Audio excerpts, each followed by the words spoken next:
Number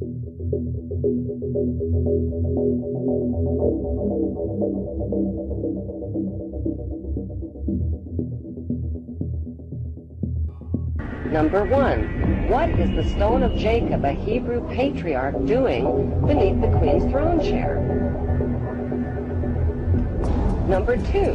Why was the queen crowned at her coronation ceremony on top of a symbolic Egyptian scepter? Number 3. The monarch's crown has 12 stones at the base, each representing the 12 Hebrew tribes. The 12 stones of the 12 tribes were also worn on the breastplate of Hebrew high priests in Canaan.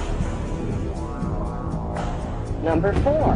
The Union Jack represents the reunion of the United Kingdom of the 12 tribes of Jacob, or Jacob. The Union Jack is red, white, and blue, the same colors as the 3 crowns of Egypt. Number 5. The royal scepter originates in ancient Egypt and was carried by the Egyptian god Amun and by Egyptian pharaohs, who called themselves the Son of God.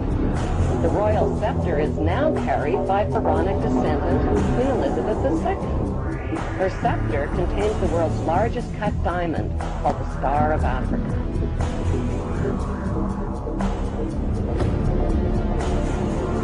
Number 6. The Queen's punishing flail or whip is partially hidden under her arm.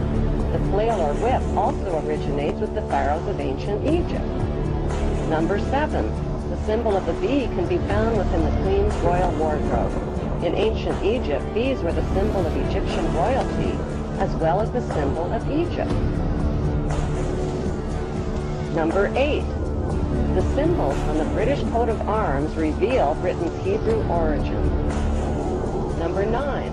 The headdress worn by judges and the Queen's high-ranking official originate in ancient Egypt. And that was in 1774 that the Bavarian Illuminati drew up their plans for what they were going to do in America and how they were going to do it. They were the basis for what we call today in our country the Bavarian Illuminati was the basis for what we call today the Colombian faction. The Colombian faction of the Illuminati came here right after this government was formed, and that's where we get today Columbia Space Shuttle, Columbia Movies, Columbia Television, Columbia Records, everything, Columbia University. As a matter of fact, Columbia TV, Columbia Broadcasting System, CBS. What is the symbol for CBS? It's the all-seeing eye. And that's why our government is in the District of Columbia, because these guys own our government. They print our money, and they own not only the government, but they own you. You are their property. So, in other words, these guys print the money, they run the country, and they own you, and they own everything around it. And so they make the laws, and that's why they can decide who can kill who, and who can get away with who, and who can get away with whatever, because they make the laws and they decide, all right?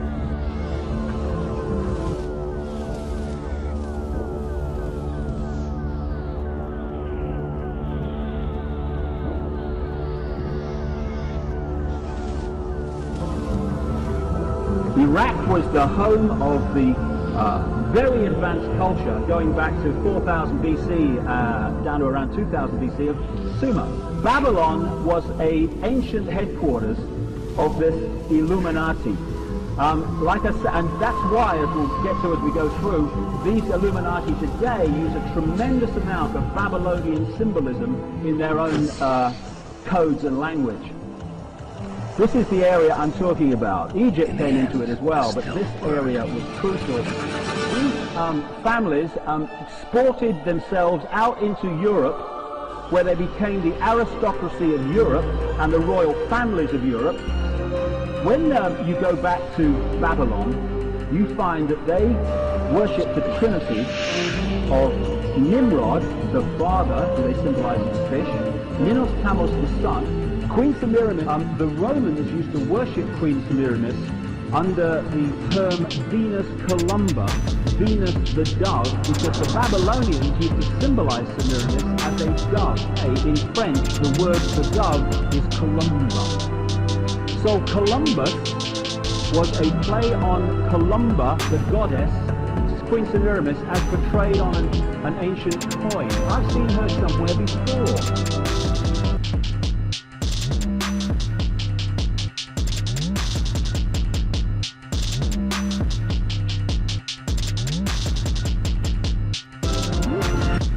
When I researched these secret societies, I have found that at the very heart and core of all these secret societies lurks the Kabbalah. Kabbalah is the ancient Jewish mysticism. It is a method of encoding information through a system of mathematics and numbers. It is some of the most ancient knowledge that man has ever possessed and has been kept secret and given only to those who have proven themselves worthy through the process of initiation. Nobody knows where it comes from. I can tell you this, it was there long before the Jews came along. The Jews just took it and preserved it, and they passed it down. It was used by everybody because it's at the heart and core of the secret knowledge, the metaphysics, the real science that none of us know anything about. These people that belong to the secret societies never dared to write down in any language what they knew, what it was that they were guarding, because then someone could steal it and then the secret would be out. So they devised secret systems of encoding the secrets of the ages, the knowledge, the hidden knowledge, the occult. So they took this knowledge and they made it occult through a system of encoding encryption, one of which is mathematics, numbers. Another is architecture. Everybody wonder, why do they have a fraternal organization called the Freemasons? Aren't those the guys that build walls? You bet they do. But every wall they build contains the secrets that have been kept and maintained throughout the ages, and it's encoded in the architecture and in the measurements of the buildings and in the mathematical formulas used to derive the geometry, the shape, the length and breadth and height of rooms, all encoded there.